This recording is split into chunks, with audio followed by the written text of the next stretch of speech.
भगिनी, आज बांगलादेशमध्ये हिंदूंवर जो अत्याचार होतोय तो अत्याचार मागच्या अनेक दिवसांपासून, मागच्या अनेक महिन्यांपासून, जवळपास वर्षभरापासून सुरू आहे। त्याचा निषेध करण्यासाठी हिंदू समाज एकवटला पाहिजे, त्या कारणासाठी आपण आज इकडे सगळे जमलेलो आहोत।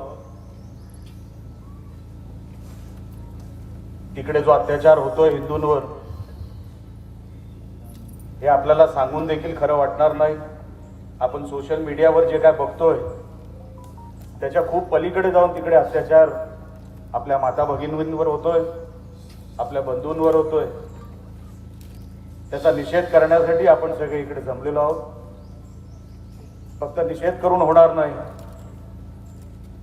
आणि म्हणून आजची सभा आणि आज जे काय मनोगत होईल ते मनामध्ये घेऊन आपल्याला सतर्क राहायचं आहे। कारण का बांगलादेशमध्ये घडलं ते आपल्या देशामध्ये कधीच घडणार नाही असं समजू नका। हीच समज ब्रिटिशरांची होती। आज ब्रिटनमध्ये मोठ्या प्रमाणामध्ये ब्रिटिशरांना घरातून बाहेर काढून मारलं जात आहे, त्यांच्या माता भगिनींच्या आबरू लुटल्या जात आहेत। बांगलादेशचा प्रकार याचा जेवढा निषेध करावा तेवढा आहेच, पण ही एक वृत्ती आहे, एवढं लक्षात ठेवा। ही वृत्ती आपल्याला कुठेतरी संपवायची आहे। आपण जर हिंदू म्हणून नाही एकवटलो तर येणारं संकट हे आपल्याला लक्षात देखील येणार नाही। आज एवढा मोठा मोर्चा आपण काढला, मी प्रथमच सगळ्या आपल्या हिंदू संघटनांचा मनापासून आभार व्यक्त करतो। त्यांनी हिंदू समाजाला जागवण्यासाठी आजचं जे नियोजन केलं ते अतिशय उत्तम नियोजन आमच्या हिंदू संघटनांनी केलं। मी त्यांचा मनापासून आभार व्यक्त करतो। हे सांगत असताना आपण सगळे जे करतोय ते समाजासाठी करतोय, ते आपल्या धर्मासाठी करतोय, एवढं विसरू नका। अनेक लोक आपल्या धर्मासाठी मेलेले आहेत, प्राण गमावलेले आहेत। कशासाठी? आज तुम्ही आम्ही जे भारत देश म्हणतो ना, जे हिंदुस्थान म्हणतो, किती लोकांनी त्याच्यासाठी या भगव्या टोप्या घालून, हे भगवे झेंडे घेऊन खांद्यावर आपल्या या धर्मासाठी बलिदान दिलंय, हे अनेक तरुणांना माहित देखील नसेल। आपण गाफील राहू नका। तिकडे बांगलादेशचा निषेध करत असताना आपण इथे गाफील राहू नका। तुम्हाला काय वाटतंय, बांगलादेश मधले कोण इकडे नाही आहेत? बांगलादेश तिकडचे मुसलमान आपल्या भारत देशात नाही आहेत?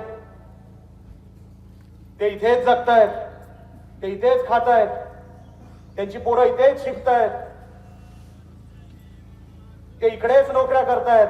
आता तुम्ही मला सांगा, हे असे आपल्याकडे राहून आपल्या देशाच्या विरोधात हे जर जाणार असतील तर अशा देशद्रोही लांड्यांना आपल्या या देशामध्ये राहण्याचा अधिकार आहे का नाही, हे एकदा तुम्ही सांगून टाका।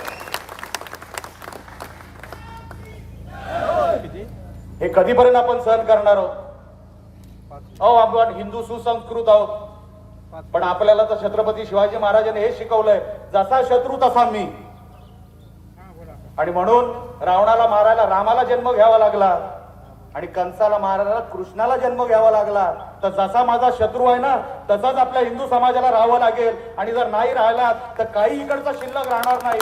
ते लोक रोज येत आहेत आपल्याकडे, ट्रेन भरून भरून येत आहेत, कुठल्या कुठल्या नेपाळच्या मार्गातून येत आहेत। आपण गाफील आहोत। अहो, एका हिंदूच्या मागे जर दोन मुसलमान उभे असतील तर त्यांच्या हातात शस्त्र आहेत। आपल्याकडे काय दांडे आहेत?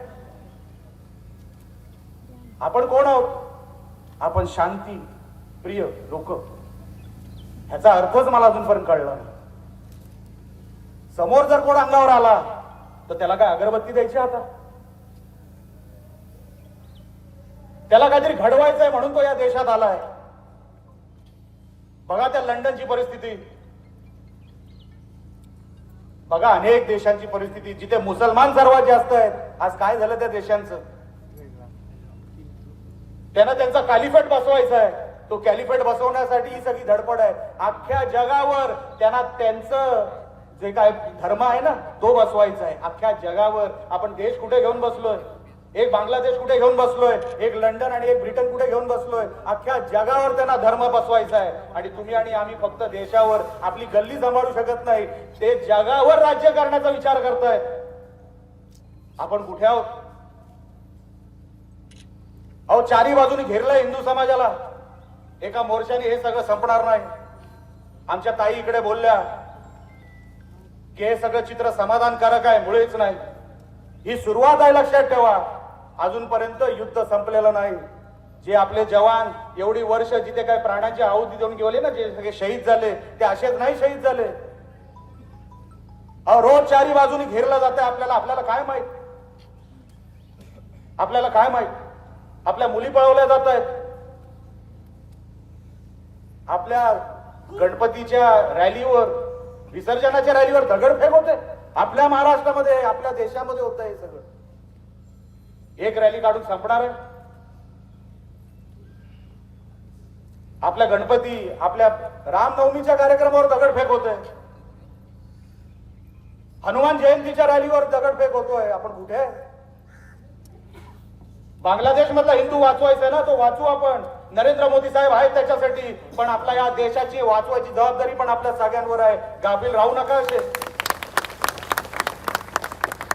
अहो बांगलादेशला आडवा करायला ना आपल्या मोदी साहेबांना 2 दिवस लागणार नाही. 48 तासामध्ये बांगलादेश आडवं करू.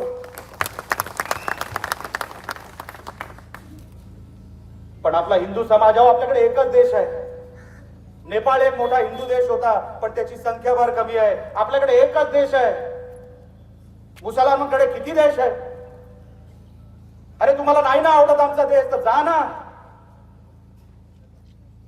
हे भगवे बघून त्रास होतो ना तुम्हाला, तर हकलून जा. कशाला आहे तिथे? मग आम्ही जर काय बोलायला गेलो तेव्हा मायनॉरिटी आहे ना. मग केरळामध्ये पण आपला हिंदू मायनॉरिटी आहे, तो कसा जगतोय? अनेक राज्यांमध्ये आज आपल्या देशामध्ये हिंदू मायनॉरिटी आहे, तो कसा जगतोय? आपण हे फक्त सहन करायचं कारण का आपण संख्येने जास्त आहोत, ही आपली चूक आहे.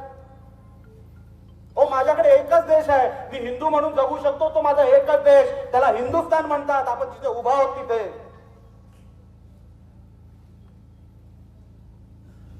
बाजूला पाकिस्तान आहे, एका बाजूला बांगलादेश आहे. काय घाणेरडे प्रकार झाले हो. त्या बांगलादेशच्या त्या मुसलमानाने स्वतःच्या पंतप्रधानांबद्दल जे काय केलं ना, माणुसकी असलेली माणसं नाही करू शकत. अहो ते त्यांचेच झाले नाही, तर आपले कधी होणार आहे? बघा जिथे जिथे जे काय चाललंय अख्ख्या जगामध्ये, जिथे जिथे मुसलमानांनी पाय ठेवला त्यांनी गर्दी जमवली, त्यांनी एका बाजूने एका देशाला घेरलं, ती तिकडच्या माणसांना आणि तिकडच्या देशाला अस्वस्थ केलं. ही परिस्थिती आपल्यावर आपण आणणार आहोत. उद्या आपल्या माता भगिनी जर रस्त्यावरून चालत असतील तर आपण काय विचार करायचा? नाही कोणतरी यांना पळून नेईल, कारण का ते संख्येने वाढतायत. आपली लहान लहान मुलं जेव्हा शाळेत जातील, अहो आपण आज मंदिरांवर, आमच्या गणपतीच्या रॅलीवर, आमच्या हनुमान जयंतीच्या रॅलीवर दगड खातोय. आपण कुठल्या बांगलादेशच्या वार्ता करतोय? आपल्या हनुमान जयंतीच्या रॅलीवर जर दगडफेक होत असेल आणि आपण फक्त भाषण ऐकून इकडे घरी जाणार असाल तर कशाला पाहिजे हे व्यासपीठ?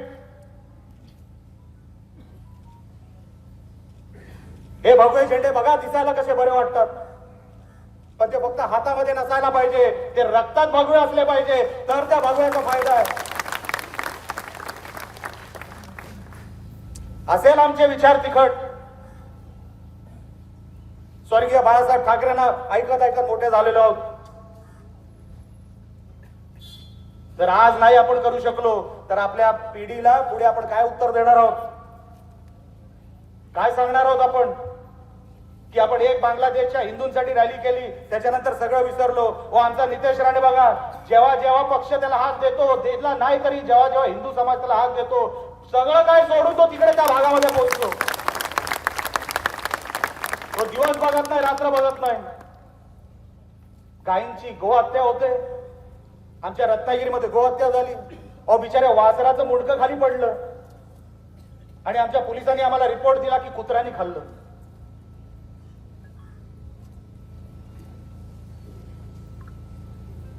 विचार करा, तो दिवस आहे. आम्ही आंदोलन केलं, त्याच्यातल्या 4 लांड्यांना आतमध्ये घातलं. त्याच्यानंतर काय झालं? परत एका महिन्याने ते तसंच झालं.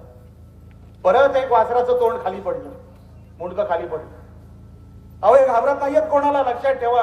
यांना माहिती आपण गर्दीमध्ये फक्त भाषण करणार आणि आपापल्या घरी निघून जाणार आणि संध्याकाळी टीव्ही बघणार आणि सांगणार, डार्लिंग हे सगळं काय कसं चाललंय. नाही,